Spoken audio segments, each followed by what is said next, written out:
quel est le chemin, en fait, que tu as suivi pour en arriver à ce soir, finalement?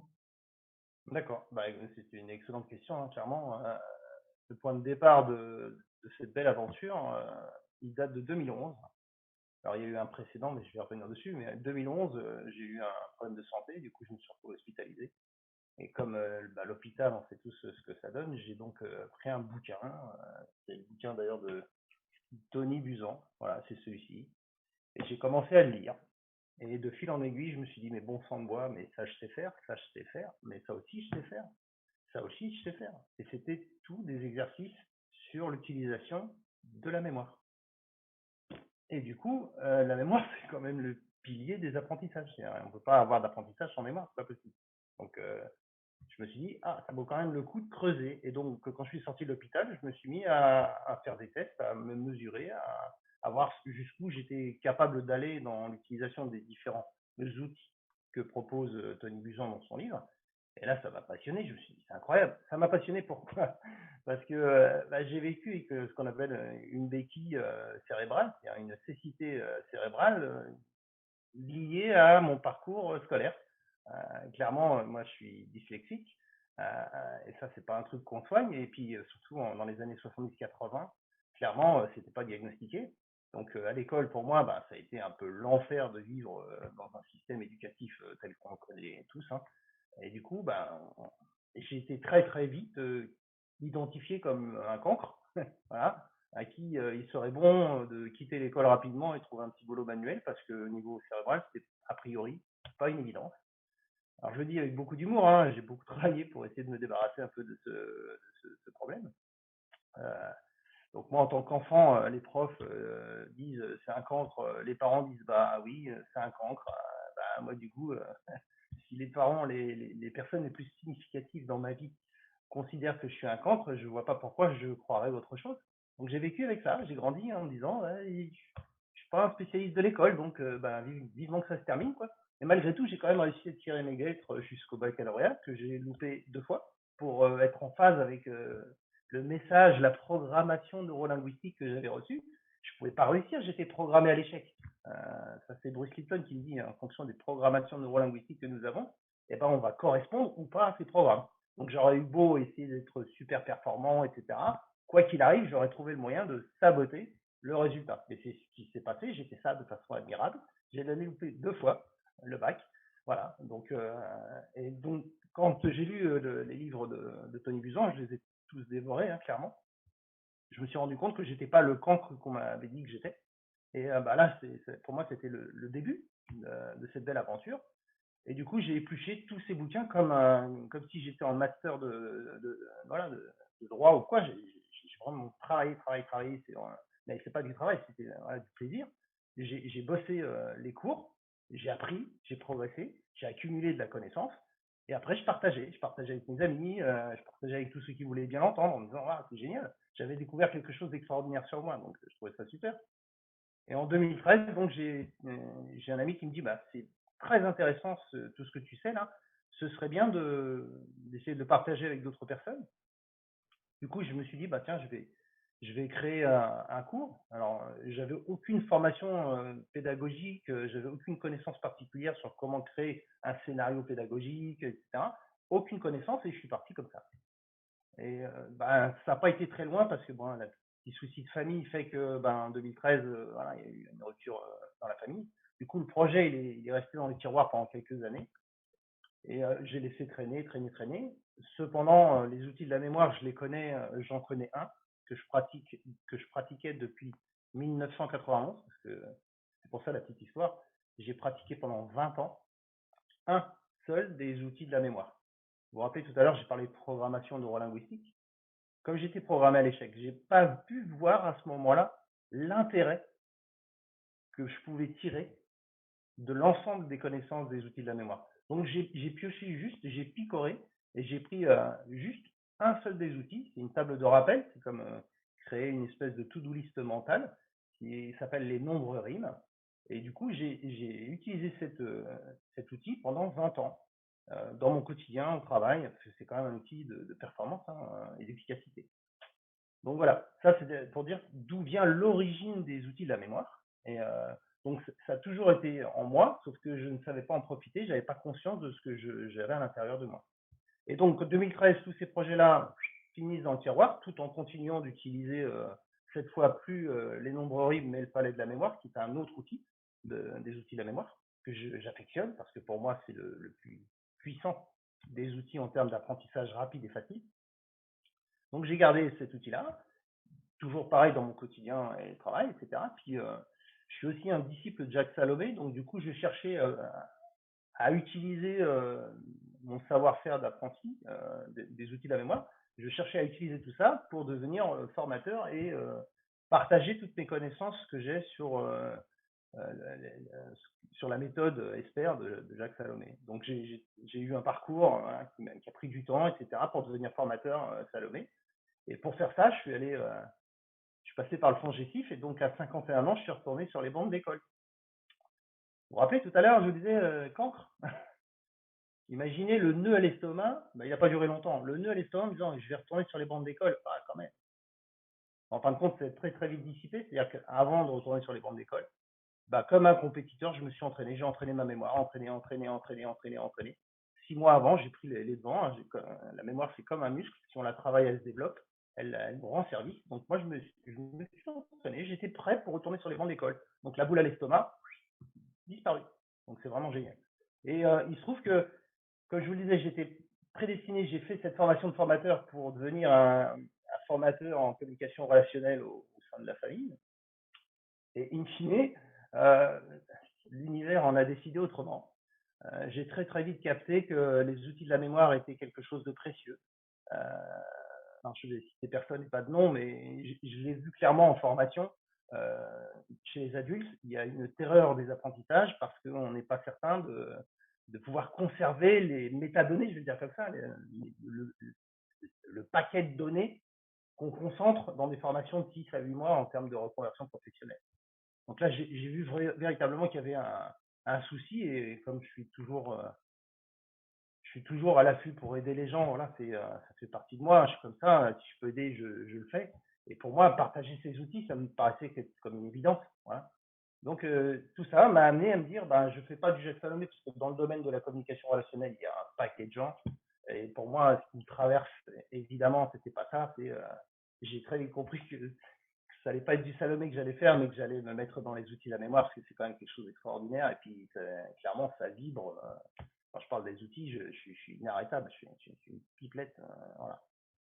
Je pense que déjà, depuis, ça fait au moins 10 minutes que je parle de ça. Ouais. Pour une question, tu vois, le fil, voilà. Donc du coup, 2018, retour sur les bancs d'école, diplôme de formateur, enfin certification de formateur pro, et puis mise en place juste après, pas tout à fait juste après, parce que mine de rien, 6 mois de formation intensive, c'est quand même quelque chose. Il a fallu un laps de temps pour laisser maturer tout ça, une bonne année à peu près, pour reprendre le rythme du travail classique. Je suis retourné à mon poste, reprendre le rythme, etc. Et du coup, il s'est écoulé une bonne année et c'est pendant le Covid que le déclic est venu où je me suis dit, voilà, là, il faut que je me lance, c'est important. Et que j'ai mis, j'ai mis tout ce que j'avais appris sur les bancs d'école du centre de formation à profit pour créer un scénario pédagogique, créer une formation. Et à partir de là, depuis 2020, avec certaines personnes, j'ai créé un dispositif que j'ai, comme un chercheur, j'ai essayé de voir comment il était possible de, de transmettre ce savoir de la meilleure façon possible. Et donc, j'ai imaginé des formations de 48 heures, 2 fois 7 heures, 2 fois 7 heures, 14 heures, pardon, 2 fois 7 heures en 2 jours. Après, j'ai changé, je me suis dit, si je fais une journée, puis après, 7 fois 2 heures, on arrive au même résultat. Au départ, c'était une base de 14 heures. Donc, j'ai cherché, j'ai creusé, j'ai cherché le meilleur moyen de transmettre ces outils. Parce que il y a quand même une particularité qui est importante de bien prendre en conscience, c'est ces outils-là sont formidables, mais ça demande quand même une certaine implication. Et on ne peut pas tout digérer d'un bloc, ça peut être compliqué. Donc ça nécessite d'avoir une régularité dans la pratique qui permet d'avoir un résultat. Et là, je peux clairement en dire, Francine en est la démonstration, si on pratique dans la durée, ça évolue, et plus ça évolue, et plus ça fonctionne, tout simplement. Donc, in fine, tout ça pour dire que aujourd'hui, le produit fini, j'ai envie de dire comme ça, c'est-à-dire le programme que je propose, il est bien défini, bien carré, et pour moi, il est opérationnel pour pouvoir transmettre ce savoir-faire dans le domaine des apprentissages et de la mémoire, du coup. Voilà. Moi, la question que je me posais, c'était, mais finalement, la mémoire, donc effectivement, l'endroit où on l'utilise le plus, c'est quand on retourne sur les bancs d'école ou quand on est à l'école. Donc, j'imagine qu'il y a aussi le sujet des enfants. Est-ce que tu es en capacité d'accompagner les enfants qui sont en difficulté scolaire? Et la deuxième question, c'est plus généralement dans la vie, sachant que la vie est un apprentissage, hein, on passe notre temps à vivre des challenges, des initiations, des choses en fait qui sont là pour nous faire avancer, évoluer, grandir, etc. En quoi finalement les outils que tu maîtrises aujourd'hui peuvent t'aider ou t'accompagner au quotidien, indépendamment de l'apprentissage, pour ta propre évolution personnelle dans ce que tu apprends pour toi de la vie. Voilà.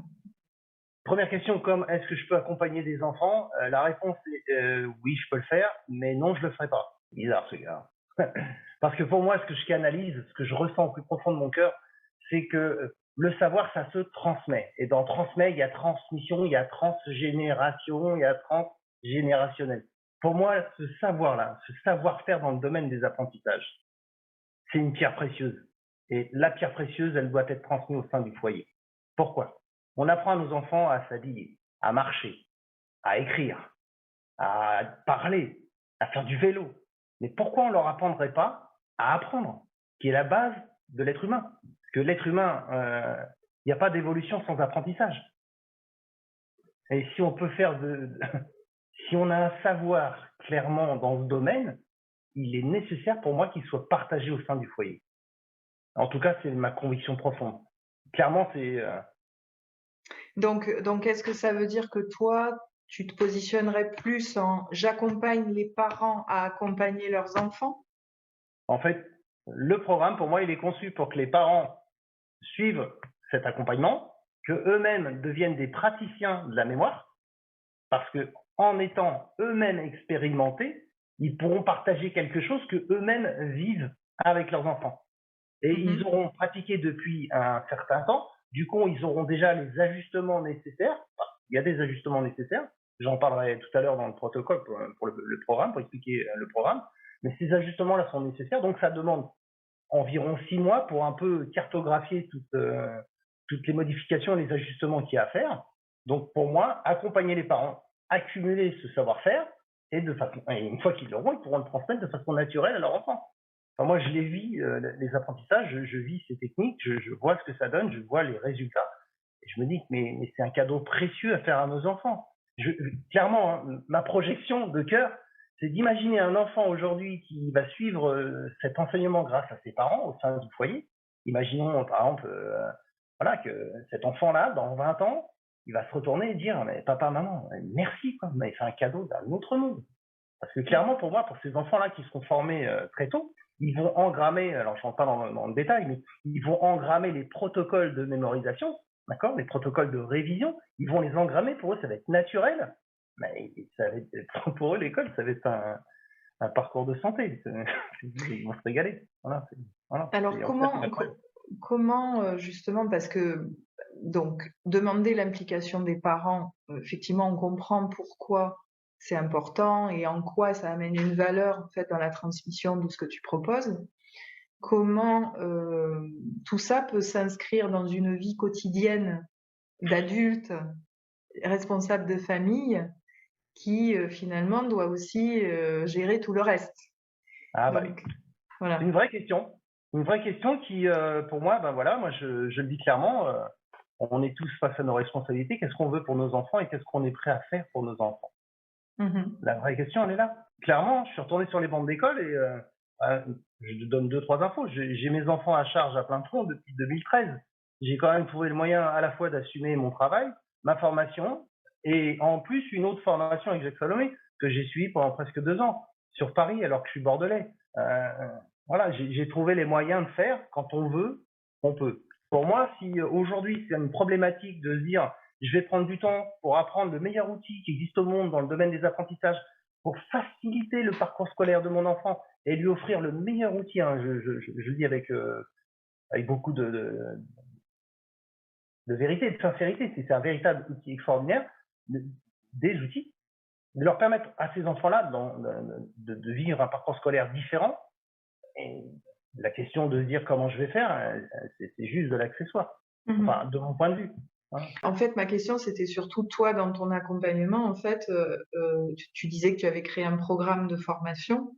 Comment ton programme de formation s'adapte justement à une transmission à un adulte qui Alors, a autre chose à faire par ailleurs, quoi. Le programme, il est en 2 parties. Il y a une partie théorique, donc découverte et initiation de ce Idriss Aberkan appelle la neuroergonomie, c'est-à-dire toutes les sciences des neurosciences qui touchent les outils de la mémoire et la connaissance du fonctionnement du cerveau. Donc toute cette partie-là, toute cette partie théorique, j'ai élargi le programme. Avant, tout à l'heure, je vous ai parlé de 14 heures, mais 14 heures, pour l'avoir testé, c'est pas suffisant en termes de pratique des exercices en groupe, c'est pas suffisant en termes de démonstration. On n'a pas le temps de s'approprier tous les outils pendant cette période-là. Donc, du coup, j'ai élargi de 2 jours à 3 jours. Donc, je propose 20 heures de formation sur la théorie. Et donc, ces 20 heures, alors là, c'est à voir en fonction des personnes qui vont s'inscrire au programme. Moi, j'aimerais faire 3 jours de formation d'affilée en présentiel, dans la mesure du possible. Si ce n'est pas le cas, on trouvera toujours de quoi s'adapter, parce que l'idée, c'est de trouver des solutions. La résolution des problèmes fait partie des fonctions cognitives qu'on améliore quand on travaille son cerveau, quand le muscle, comme je disais tout à l'heure, le cerveau est un muscle. Donc, on trouvera des solutions pour faire en sorte que ces 20 heures soient transmises au départ, en groupe de préférence. Voilà. Après, et c'est là où ce programme a été formidable, et je remercie vraiment, là, je tiens à exprimer ma gratitude à toutes les personnes qui ont suivi les cours que j'ai pu donner pendant presque 1 année et demie, presque 2 ans, parce que sans eux, j'aurais pas pu arriver à ce résultat. Et grâce aussi à Francine qui est là, hein, qui a participé jusqu'au bout, jusqu'à la dernière minute en termes d'accompagnement. J'ai compris que si on ne fait pas de l'individuel, c'est-à-dire si on n'accompagne pas, si j'accompagne pas, et pas que moi, mais si on n'accompagne pas les personnes individuellement sur leurs problématiques et intégrer l'utilisation de tous ces outils dans leur quotidien, ça ne fonctionnera pas. On va avoir une information, ce ne sera pas une transmission, ce sera qu'une information. Je prends un exemple, si vous me suivez par exemple, quand je suis payé par un centre de formation pour former des personnes pendant 3 jours, ce que je fais là, c'est pas de la formation, c'est de l'information.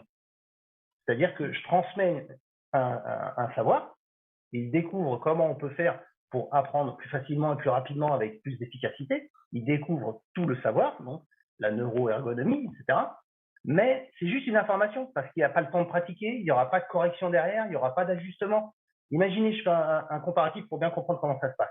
Vous allez dans une salle de sport, vous êtes tout seul, vous n'avez pas de coach, montez sur le vélo, vous pensez que ça se passe bien. 2 semaines après, vous déclenchez une tendinite. Ah, qu'est-ce qui s'est passé? La vraie question, c'est est-ce que les mouvements étaient bien adaptés, bien ajustés à l'appareil, est-ce que c'était la bonne hauteur, etc. C'est exactement la même chose dans le domaine de la mémoire. C'est-à-dire d'ajuster les pratiques en fonction de la personne, en fonction du métier, en fonction de l'activité, en fonction du temps. Et c'est pour ça que je propose derrière 20 heures. 1 heure par semaine pendant 5 mois. C'est le temps nécessaire, selon moi, pour bien intégrer tous les processus, et notamment le principe de Hermann Ebbinghaus, qui est le cycle de l'oubli. Si on comprend comment ça fonctionne, il faut du temps pour intégrer la méthodologie et la pratiquer surtout. Voilà. Donc, pour ça, il faut du temps. Et 5 mois, ça me paraît, 1 heure par semaine pendant 5 mois, ça me paraît tout à fait adapté. Après, j'ajusterai, mais je pense que, on l'a vu avec Francine, c'est à peu près ça.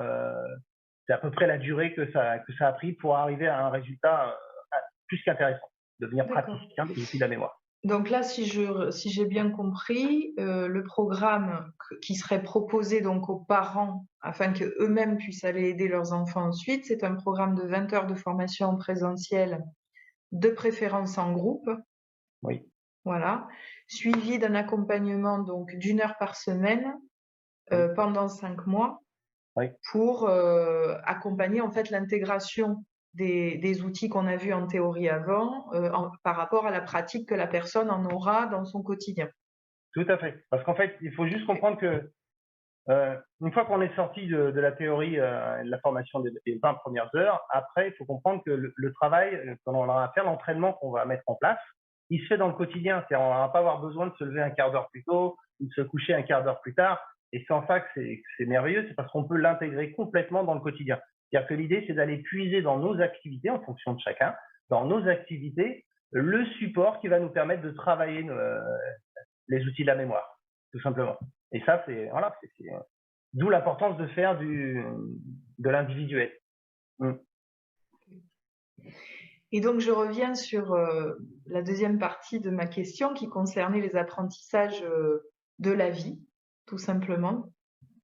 Voilà, Alors, donc je sais en quoi finalement ce programme peut également nous aider à mieux accueillir les apprentissages qui se présentent dans nos vies, pas eh ben, forcément les apprentissages scolaires. tout à fait.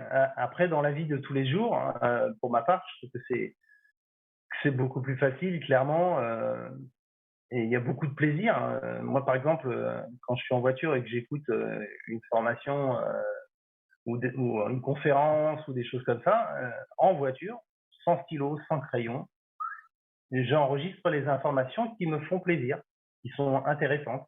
Comme par exemple, j'en partage une que j'ai découvert tout à l'heure. Pour vous expliquer, alors c'est peut-être un peu tôt dans la conférence, je sais pas, dans l'interview, mais globalement, il faut juste imaginer tellement ces outils sont puissants qu'il y a des championnats du monde de la mémoire qui s'organisent tous les ans. Et en 2010, il y a un monsieur qui s'appelle Simon Reynard.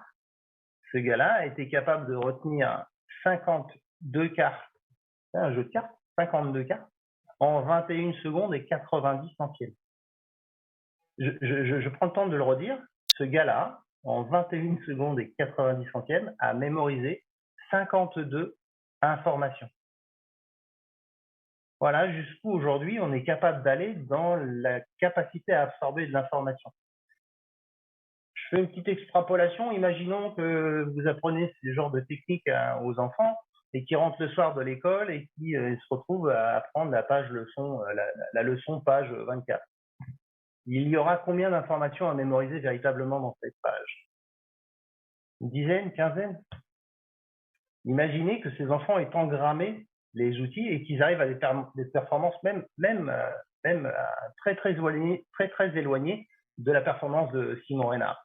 Ils arrivent à se dire 52 informations, on peut les mémoriser en 2 minutes, 3 minutes, 4 minutes. Imaginez comment ça va raccourcir clairement les devoirs à la maison. Je pense que, in fine, nos enfants nous diront vraiment merci. Merci parce que c'est plus sympa de jouer à la console de jeu que de passer du temps dans les devoirs. Voilà, enfin, voilà, c'est juste pour dire que dans le quotidien, ça peut sérieusement nous aider, nous, en tant qu'adultes. Au travail, là, par exemple, moi, je travaille encore dans une entreprise où il y a pas mal d'informations au quotidien. Hein, et ben, du coup, je peux cartographier ces informations dans mon esprit, comme ça, je peux suivre mes dossiers en cours.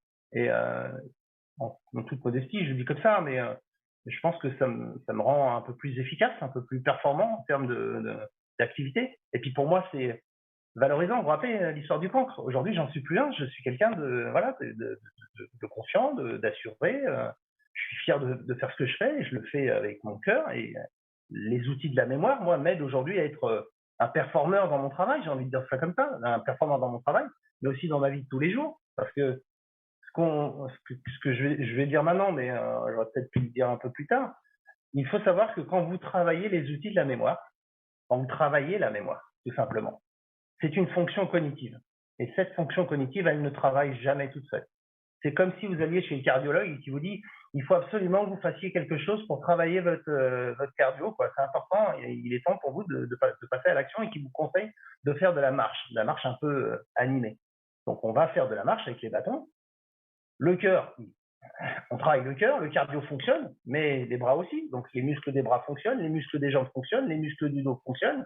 Du coup, on part du cardio et on fait fonctionner tout le corps. Et ben, imaginez que pour le cerveau, la mémoire, quand on travaille la mémoire, on travaille d'autres fonctions cognitives, et pas des moindres. La perception, la résolution des problèmes, le raisonnement, la prise de décision. Rien que là, déjà, c'est un cadeau juste extraordinaire. Rien que ça, déjà. Et il y a l'intelligence à laquelle il faut rajouter. Donc, dans le quotidien, je pense que moi, personnellement, ça a changé ma façon de voir les choses.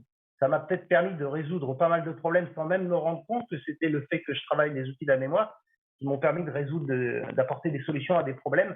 Parce que c'est pas toujours évident de se dire ah, c'est grâce à la mémoire que j'ai résolu le problème un tel.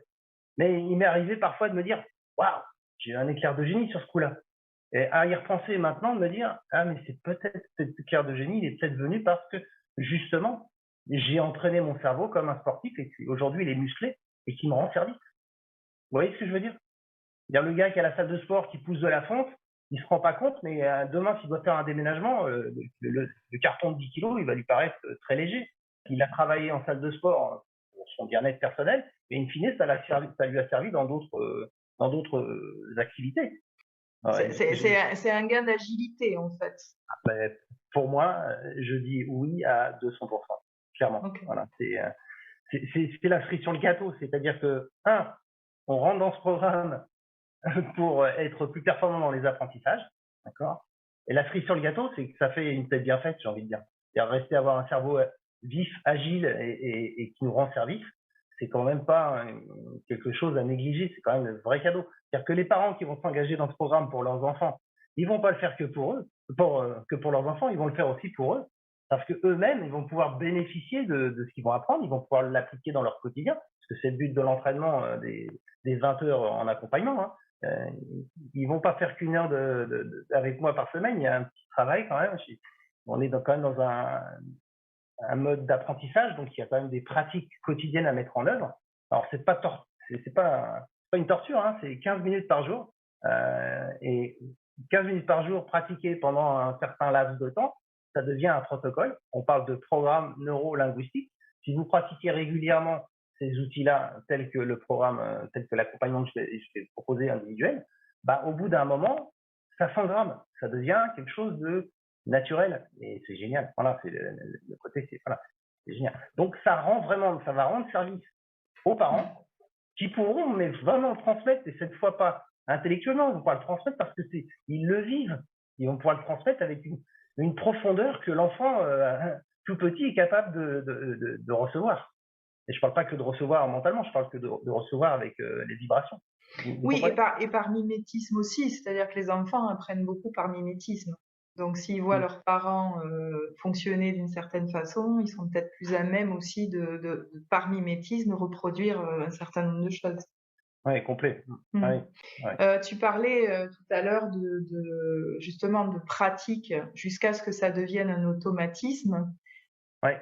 En fait, ça fait partie de la mémoire procédurale. C'est une des mémoires que nous avons. En fait, à force de pratiquer, ça devient un automatisme. En résultat, et ça c'est intéressant de le savoir, ça devient moins consommateur de glucose. Juste pour info, le cerveau, c'est le plus grand consommateur de sucre. Pourtant, il ne fait qu'1,4 kg, mais il consomme 20% du sucre de notre corps, à lui tout seul. D'accord?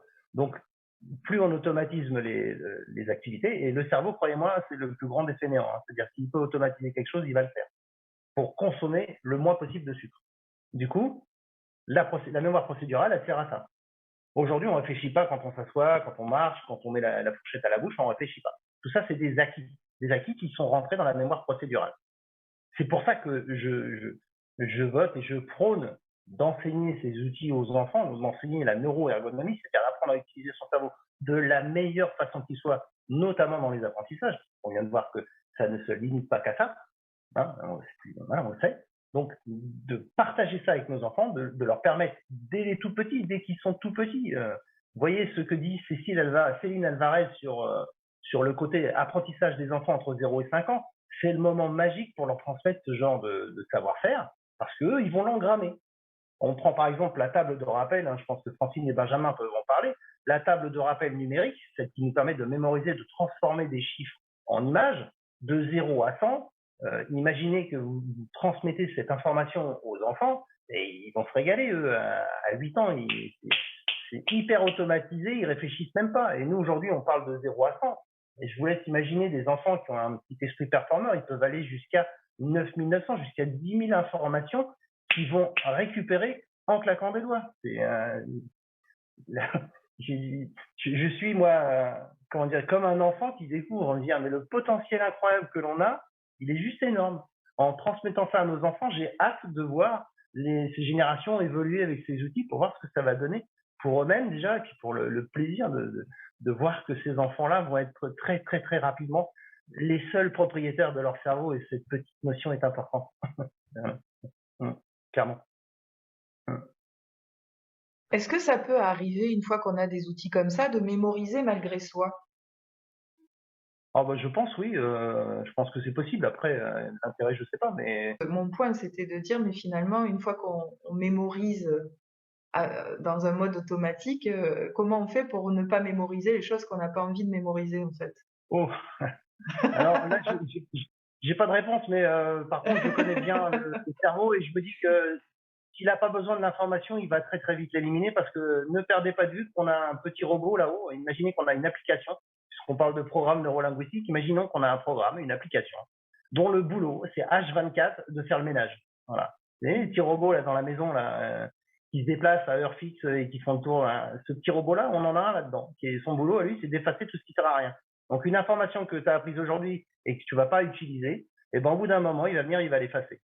Donc laissons-le faire. Il existe très peu de personnes qui ont une mémoire totale. Il y a, je sais pas si sur Terre, ça doit se chiffrer à moins de 100 personnes, je pense. Alors j'ai pas les chiffres exacts, donc je vais pas m'aventurer là-dessus. Mais la mémoire totale, pour l'instant, on n'y est pas encore.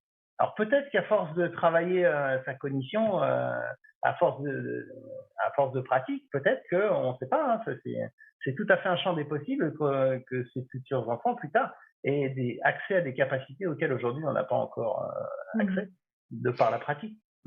Le petit robot là dont tu parlais, est-ce que c'est ce qui correspond au cycle de l'oubli? Oui, tout à fait. Ouais, D'accord. ouais, Tu peux nous en ouais. dire quelques mots? Oh bah, je peux, hein, alors c'est ça qui est incroyable, c'est que c'est une information qui a été découverte par Hermann Ebbinghaus, hein, c'est un philosophe allemand, et il est dit père de la pédagogie et des apprentissages. Ce gars-là, en 1885, à l'époque où il n'y avait pas encore de téléphone ni d'ordinateur et tout ce genre d'objets, a été capable de mettre quand même en place une étude, il a fait des recherches sur le fonctionnement du cerveau avec des notions qui sont complètement abstraites, du style des lettres au style mélanger AF, mémoriser la lettre AF associée à une couleur. Enfin, il a fait tout un tas de recherches, et il a mis en évidence que le cerveau mémorise ou efface plutôt les données selon un cycle déterminé. Le cycle qu'Hermann Ebbinghaus a mis en évidence, c'est que si on ne répète pas une information 10 minutes après l'avoir apprise, le lendemain, un jour, 7 jours, 1 mois et 3 mois, cette information-là, si on ne s'en sert pas, elle sera évaporée. Elle va s'évaporer. En tout cas, la connexion à l'information va disparaître du conscient. Voilà. Alors ça, c'est à l'époque d'Hermann Ebbinghaus. Il y a un courant, on va dire, vous savez, il n'y a pas d'école dans les outils de la mémoire aujourd'hui, il n'y a pas encore d'école formalisée, standardisée, et c'est pas plus mal d'ailleurs, parce que ça c'est plutôt l'ancien monde, j'ai envie de dire. Dans le monde dans lequel moi je vis, j'ai testé le cycle d'Hermann Ebbinghaus sur moi. Je pense que ça marche pas sur moi. Moi, il faut que je révise plus souvent, voilà, que je vienne revoir l'information avant le cycle que propose Hermann. Pourquoi? Aujourd'hui, on vit dans un monde où on a beaucoup plus d'informations, beaucoup plus de tentations, beaucoup plus de distractions qu'en 1885. Et de ce fait, peut-être que nos cerveaux sont peut-être un peu fatigués, sachant qu'il ne faut pas perdre de vue qu'en 1885, j'imagine que le mode d'apprentissage était quand même… ils n'utilisaient pas la machine à calculer pour faire 2 et 2, vous voyez ce que je veux dire. Eux, ils savaient encore de leur cerveau pour faire des associations mathématiques, pour mémoriser quelques informations. Ils n'avaient pas tous incarné un stylo sous la main pour noter les infos. Donc eux se servaient encore, pratiquaient encore l'utilisation du cerveau, quoi, on va dire comme ça, à l'époque. D'où le fait que moi, aujourd'hui, dans mes cours, je précise et je respecte le travail d'Hermann Ebbinghaus, et une grosse gratitude à cet homme, parce qu'il a mis en évidence le fait qu'il y a un cycle dans notre cerveau qui efface les données. Maintenant, je propose à chacun d'aller chercher le sien, de le découvrir. Et c'est en ça les pratiques et l'accompagnement. C'est de trouver son propre cycle. Et en fonction de ça, de mettre en place l'antidote. Si vous savez que si vous ne révisez pas l'information d'ici 2 heures, elle va s'évaporer, eh ben, il faut se mettre un petit programme dans la tête qui dit ah, vite, révise avant que le petit robot fasse son ménage, sinon ça va être plus compliqué après. Voilà. Et après, le soir, pareil, revoir l'information avant que le petit robot fasse son boulot, et ainsi de suite. Et quand je parlais de programme intégré dans la mémoire procédurale, je vais vous partager une expérience. Aujourd'hui, quand je mémorise une information, par exemple, lundi, j'étais en voiture, j'entends une conférence, j'enregistre une information, je suis au volant de ma voiture, j'ai pas de stylo, j'ai rien. Bah, mon cerveau, le lendemain, me dit, tu te rappelles hier, tu avais ça, c'était intéressant, tu voulais garder.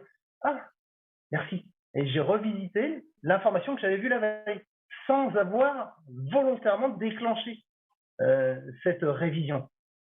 Et c'est en ça que je me dis, quel cadeau merveilleux de proposer ça à nos enfants de maintenant, parce que ça va être automatique. C'est-à-dire que l'enfant, il va automatiser ça. C'est-à-dire qu'il n'aura plus besoin de faire ce que nous, adultes, sommes obligés de faire, de noter dans son agenda, réviser la leçon, réviser la conférence, réviser, une fois que c'est fait, de reprogrammer la prochaine révision, parce qu'aujourd'hui, nous, en tant qu'adultes, qui n'ont pas été formés à utiliser notre cerveau de façon ergonomique, on est obligé de passer par là. C'est-à-dire de prendre des notes, synthétiser, et de se programmer la révision. Parce que sinon, on va la zapper. C'est une évidence. Puisqu'on a tellement de distractions, tellement d'activités, on est tellement suragité aujourd'hui, que ça peut passer au travers. On peut passer au travers de sa révision. D'où l'importance de la noter dans son agenda. Dire, j'ai ça à réviser. Ça implique voilà. Et j'imagine, clairement, parce que moi je le vis ça, j'imagine qu'à force de pratique, on n'aura plus besoin de l'agenda. C'est-à-dire que automatiquement, le cerveau ramènera l'information en disant oh, est-ce que c'est important pour toi ça, oui ou non? Ah oui, c'est important. Ok, alors je le garde. Vous voyez? Parce qu'aujourd'hui, c'est pas ça. Aujourd'hui, il ne nous demande pas notre avis. Le cerveau nous dit j'enlève. Vous voyez? En tout cas, pour moi, ça c'est un sujet d'étude. Parce que clairement, aujourd'hui, je suis en mode étude. Ce programme, pour moi, c'est la genèse d'une énorme étude avec des métadonnées. C'est-à-dire que j'ai le désir d'accompagner les parents, mais pas que pour les 5 ou 6 prochains mois, mais de les accompagner si Dieu me donne la vie, pendant les 20 prochaines années pour suivre le parcours de ces enfants, de ces parents, de ces enfants. Parce que pour moi, voilà, Résilience Joyeuse, c'est l'avènement d'un nouveau monde où on se serre les coudes et on avance ensemble vers une nouvelle éducation. Je ne pourrais pas se mentir, pour moi, le projet final, c'est si aujourd'hui on apprend à se servir correctement de son cerveau au sein du foyer et qu'on devient des spécialistes de par la pratique des apprentissages et qu'on sait maintenant qu'il n'y a pas d'évolution sans apprentissage. Donc s'il y a apprentissage, il y a évolution, eh ben on va évoluer beaucoup plus vite. Et on va se rendre compte, in fine, peut-être dans 20 ans, que ces enfants-là, ils sont tellement rapides, ils ne vont pas forcément avoir besoin du système scolaire tel qu'on nous le propose aujourd'hui. Et peut-être de se dire que si effectivement les résultats ils sont là, ils seront là forcément. Quand les résultats seront là, on sera obligé d'admettre, l'humanité va admettre que peut-être il serait bon de revoir notre façon de transmettre les informations scolaires en utilisant l'ergonomie du cerveau comme une priorité absolue. Mais du coup, on n'aura pas besoin de le mettre dans l'éducation nationale parce que ça va être à la charge des parents de le faire dès tout petit. Donc, quand nos enfants ils iront, entre guillemets, dans la future école, ils iront pour découvrir des informations qui leur sont utiles, comme les programmes, par exemple, qui pourraient être les programmes, entre guillemets, il y a toujours des programmes. Vous voyez où je vais en venir? Pour moi, c'est l'avènement d'une nouvelle façon d'apprendre et d'apprendre ce qu'on veut. Parce qu'imaginons, vous avez un enfant aujourd'hui, vous allez être parent dans pas longtemps et vous formez, vous suivez ce programme. Ce programme, vous l'intégrez et vous le transmettez à votre enfant. Dans 20 ans, moi je suis prêt à vous parier que votre enfant il sera capable, même avant, je pense que même déjà à l'âge de 7-8 ans, il sera capable de s'enfermer dans sa chambre et d'étudier le sujet qui lui plaît. Archéologie, vétérinaire, je sais pas moi, biologiste. Il va être capable d'apprendre tout seul parce qu'il a toute la stratégie. Parce que ce programme met en place à l'intérieur non seulement l'apprentissage des outils, donc l'ergonomie du cerveau, mais aussi comment les utiliser de façon à ce qu'ils soient efficaces. La stratégie est en lien direct avec le cycle de l'oubli. C'est-à-dire comment apprendre des informations qui ne vont pas s'évaporer demain. et ni dans 3 mois, ni dans 6 mois. Des informations que je vais conserver pour autant que j'en ai besoin. D'accord? Auquel vient se rajouter encore une autre méthodologie qui vient enfoncer le clou des apprentissages pour vérifier qu'on est bon. Et là, je m'appuie sur les travaux de Richard Feynman, hein, c'est un mathématicien, un physicien plutôt américain qui a eu un prix Nobel. Ce gars-là, il a mis en place une méthode qui est simple et hyper efficace pour s'assurer qu'on a bien compris ce qu'on a appris. Et donc, c'est génial. Voilà. Donc, là, je dévoile un peu le contenu de la formation théorique, mais imaginez que ce package d'informations fasse de nos enfants des praticiens qui deviennent autonomes, des auto-apprenants. Le mot juste, ce serait ça, des auto-apprenants. C'est-à-dire qu'ils n'aient plus besoin d'un professeur pour leur transmettre différentes connaissances, ils sont capables d'aller les chercher eux-mêmes. Et ça, c'est... j'ai hâte de voir ça, clairement. Quelqu'un qui assiste à ta conférence, alors soit ce soir, soit en replay, et qui se dit, bah tiens, j'ai envie que ce monsieur qui a mangé une pilule de clown m'accompagne. Comment ça se passe? Ben, on prend d'abord contact avec moi par mail dans un premier temps, en m'expliquant si c'est possible pourquoi il me contacte, parce que on l'a tous compris, hein, la motivation est fondamentale. Sans motivation, ça marchera pas. Donc si c'est juste un projet pour dire oui, ouais, ça me plaît, j'ai envie de découvrir, non, pour l'instant c'est pas possible. Parce que clairement, j'ouvre un programme, et je vais pouvoir accompagner que 10 personnes et j'ouvre ce programme début janvier. Donc j'ai que 10 places, j'en aurai certainement beaucoup plus en septembre 2023. Donc, si vous voulez me contacter, ben, il faut m'écrire. C'est mon coach mémoire, mais on n'écrit pas mémoire, mais mémoire. Donc, mon coach mémoire @gmail.com. Il suffit de m'écrire et de me donner vos coordonnées téléphoniques. Et puis, ben, je prendrai le temps de vous rappeler, de fixer une heure de rappel pour pouvoir discuter tranquillement et échanger sur ce que vous attendez du programme. Et si ça colle, de réserver votre place, tout simplement. En tout cas, merci à tout le monde d'être là, pour les personnes qui ont participé, et merci à ceux qui regarderont plus tard la vidéo. Voilà, merci à toi, Pascal, d'avoir ouvert cette porte fantastique. C'est un bon cadeau. Merci. Écoute, c'était avec joie, avec plaisir. Je me sentais concernée personnellement et je me suis dit que j'étais pas la seule, dans mon cas, à galérer avec tout ça et que c'était quand même très intéressant d'en savoir un peu plus sur nous-mêmes en fin de compte. Voilà. Ouais.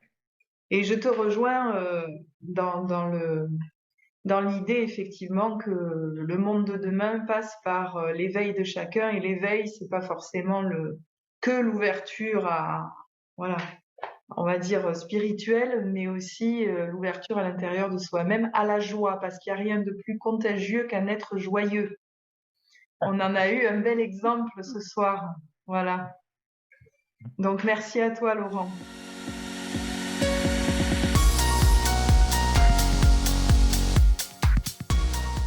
Oui, écoutez, c'est aussi avec grand plaisir que je peux apporter en fait mon expérience, donc en ayant suivi la formation de Laurent.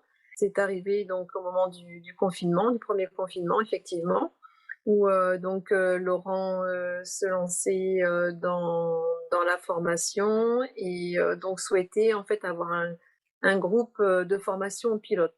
Et donc en fait, il m'a proposé très gentiment en fait d'assister à cette première session.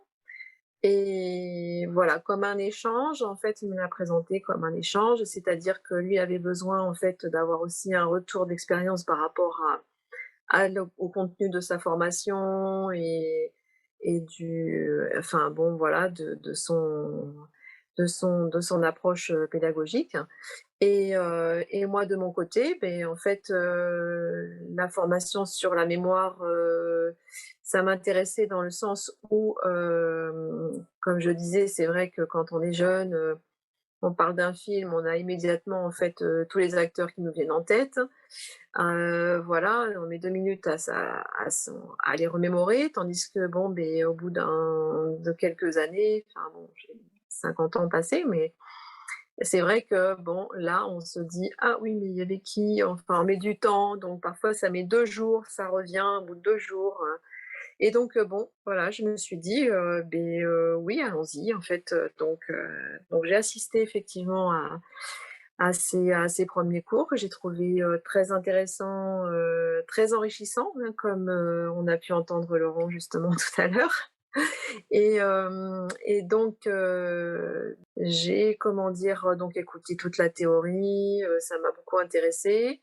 Et ensuite, bah, on a commencé à la pratique et c'est vrai qu'au niveau de la pratique, j'insiste aussi vraiment sur le fait qu'il faut vraiment répéter. Enfin, c'est-à-dire qu'il faut vraiment être régulier, au départ, c'est-à-dire faire les exercices, régulièrement, tous les jours. Enfin, moi, je me suis astreinte et j'avais du temps, pendant le confinement. Donc tous les matins, en fait, je j'ai commencé par le palais de la mémoire. Et donc c'est vrai qu'au début, beh, j'apprenais, 20 mots en 20 minutes et puis, beh, l'année suivante, c'était 52 mots en 19 minutes. Voilà, donc mais après, alors ce qui m'a intéressée aussi dans cet exercice, parce que je me suis dit de toute façon, enfin, j'avais vraiment envie d'essayer parce que j'en avais aussi besoin. Et en fait, je me suis prise au jeu et au début, je me disais: «Non, c'est pas possible, enfin bon, ouais, puis après je vais me lasser». Puis finalement, en fait, j'ai pris ça vraiment comme un jeu parce que c'est vrai que pour, créer aussi ce réseau de mémoire, en fait, de connexion et cetera, c'est vrai qu'il faut aussi, s'ouvrir à la créativité. C'est-à-dire que pour se souvenir, en fait, des mots, comme disait, Laurent tout à l'heure, effectivement, se souvenir de, bah, Laurent, l'associer à une personnalité.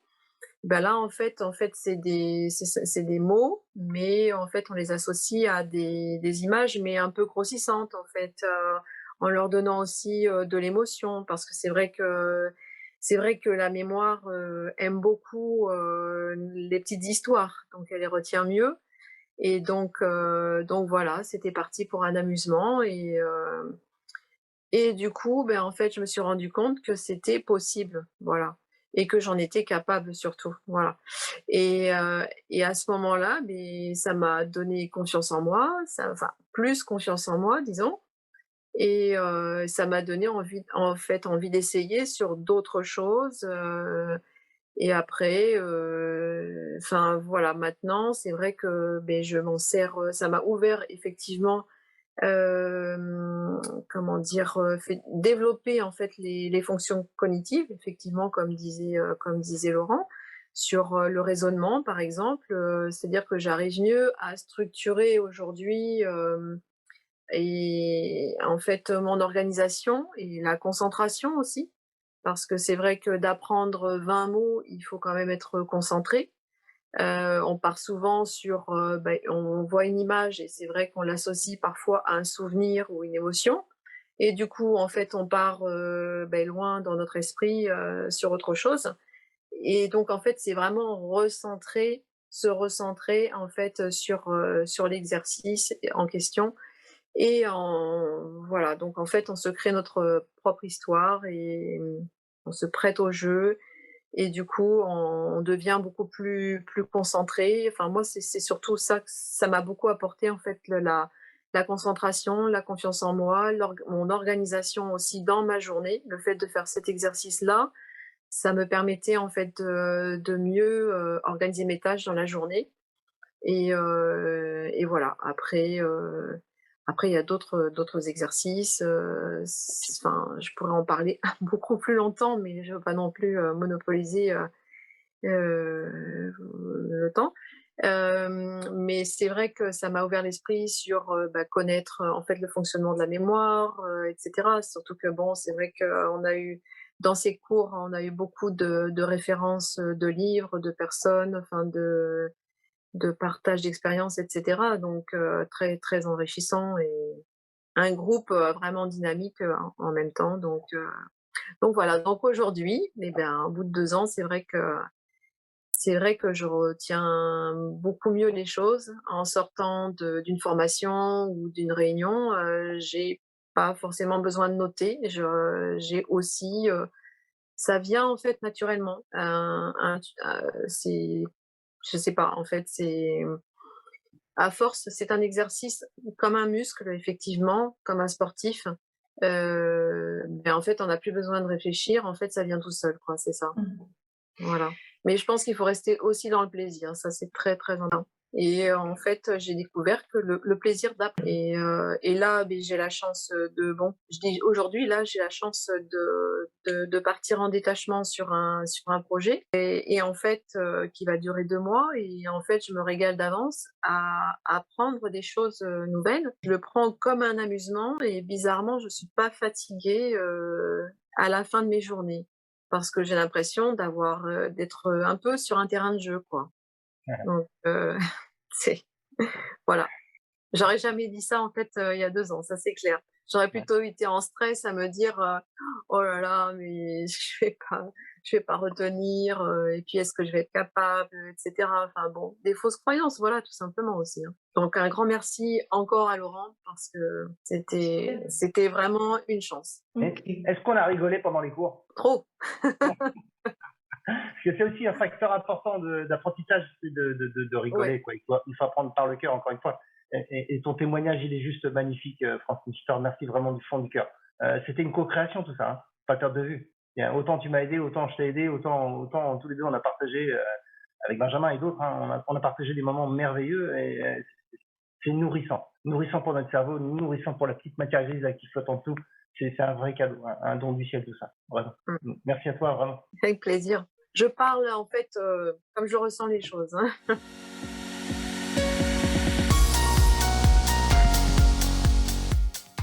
Et en fait, moi, je suis aussi un disciple de Laurent, en fait, au départ. Avant de devenir un partenaire, j'étais son disciple. Parce que j'ai moi aussi suivi les cours au même titre que Francine au départ. Et ce qui me passionnait dans la mémoire, c'est que je voulais faire de la lecture rapide. Ma motivation, c'était ça. C'était pour faire de la lecture rapide, parce que le savoir, c'est la connaissance. Enfin, le savoir, la connaissance, c'est entre guillemets le pouvoir, c'est quelque chose qu'on peut absorber, mais on peut lire plein de livres et puis on retient quoi d'un livre? Et c'est ça qui m'embêtait. Et pouvoir lire vite, c'était une chose, mais pouvoir lire vite et retenir, c'en était une autre. Et c'est pour ça que j'ai participé à la formation de Laurent et qui est devenu un ami, parce qu'on s'est retrouvés, accompagnés et entraidés sur le chemin de la mémoire. Ouais.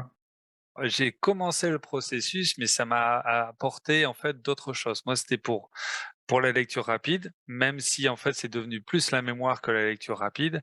Mais après, on parlait des enfants tout à l'heure. Moi, j'en ai 3 et demi, mais c'est vrai que c'est l'idéal aussi dans cet apprentissage, c'était de pouvoir l'apporter aussi à mes enfants. Et on est une valeur d'exemple en tant que parents, c'est l'exemple. On peut pas demander à nos enfants de faire quelque chose que nous on fait pas. On n'est pas crédible, on se ment à soi-même et on ment à nos enfants. Enfin, voilà, c'est un minimum de principe. On dit à nos enfants: «Faut pas fumer, c'est pas bien», puis la personne elle fume. Bah ouais, mais oui, mais moi c'est pas pareil. On peut pas faire ça. Donc là, c'est pareil. Apprends cette façon-là, tu verras, c'est bien. Tu le fais toi? Bah non. Donc voilà, c'est quand même indispensable. Et ce qui manquait, et c'est pour ça qu'on parlait tout à l'heure, «Sans maîtrise, la puissance n'est rien». Bon, c'était un slogan d'une publicité, mais c'est aussi de travailler sur son pourquoi et c'est comme ça que j'ai accompagné Laurent, c'est comment on trouve son pourquoi intérieur. Le pourquoi de Simon Sinek. Voilà, Mmh. c'est un livre que je recommande à tout le monde, hein. Moi, je suis tombé sur le livre de Tony Buzan aussi, hein, sur la mémoire, et c'est ce qui m'a fait découvrir un peu tout ça. Mais travailler sur son pourquoi, c'est ce qui va nous donner la motivation au quotidien. Pourquoi on se lève le Mmh. matin? Et Mmh. pourquoi on a envie d'apprendre ça? Donc, l'apprentissage, comme Laurent l'a dit, il faut avoir une motivation, un but précis et s'imaginer dans ce but et pour pouvoir atteindre ce but, ben, c'est qu'est-ce qu'on va mettre en place aujourd'hui et au quotidien. Donc pourquoi je le vis tous les jours maintenant. J'ai la Bon. chance de pouvoir emmener mes enfants à l'école, aller les chercher le soir, passer du temps avec eux et travailler à côté. C'est Voilà. un Et super ben ça, papa. ouais, un super Ah papa et puis oui. super témoignage aussi, c'est-à-dire que voilà, c'est possible de faire Oui, tout c'est ça. possible. Ben, parce que son pourquoi il est fort à l'intérieur. Et oui. Je voulais pas passer à côté de mes enfants comme mon père l'a fait avec moi. Et il s'est réveillé un jour en disant: «Ah, vous aviez 16 ans quand je me suis réveillé». Ah ouais, mais j'avais pas envie de faire ça. Parce qu'on sait pas de quoi demain sera fait, donc j'essaie de vivre chaque instant avec eux. Voilà, donc on a déjà trois petits et demi qui vont bénéficier de cette façon d'apprendre et on a déjà les premiers partants sur la ligne de départ, quoi. Voilà. Ils sont là pour changer le monde. C'est pour ça que j'en fais plein. Ouais, mais bon, t'en fais pour ceux qui n'en ont pas fait, toi. Hein. Il va falloir quand même penser à t'arrêter. Hein. Et là, quand même, tu remplis sacrément la marmite. Hein. C'est un super papa. Merci, Benjamin. T'es un véritable cadeau, un don du ciel. Et voilà. Merci, moi, je le merci redis, à toi. Tout à l'heure, tu me demandais comment j'allais. Je vais bien parce que je suis conscient des cadeaux que l'univers m'offre et j'apprécie vraiment.